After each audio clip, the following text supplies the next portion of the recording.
Hi అండి. అందరూ ఎలా ఉన్నారు? నార్మల్‌గా మనం బయట రెస్టారెంట్స్‌లో గార్లిక్ నాన్ తినుంటాం కదా! కానీ ఈరోజు నేను ఇంట్లో గార్లిక్ చపాతీ చేస్తున్నాను. ఆ ప్రాసెస్ ఏంటో చూసేద్దాం రండి. చాలా సింపుల్ ప్రాసెస్ అండి.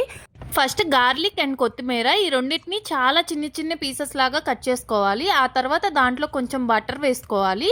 ఇప్పుడు మనం మన ఇంట్లో డైలీ చపాతీ చేసుకుంటాం కదా! అలాగే నార్మల్ చపాతీ చేసుకోవాలి. ఆ తర్వాత ఒక సైడ్ చపాతీ మీద మనం కట్ చేసి పెట్టుకున్న గార్లిక్ అండ్ కొత్తిమీర పీసెస్ని స్ప్రెడ్ చేసుకొని ఆ గార్లిక్ పీసెస్ పిండికి అతుక్కొని పోయేలాగా చపాతీ కర్రతో లైట్గా రుద్దుకోవాలి. ఇంకా స్టవ్ ఆన్ చేసి ప్యాన్ పెట్టుకొని దానిపైన నెయ్యి ఆర్ ఆయిల్ని స్ప్రెడ్ చేసుకొని మన గార్లిక్ చపాతీ రెండు సైడ్లు సిమ్లో పెట్టి కాల్చేసుకోవాలి.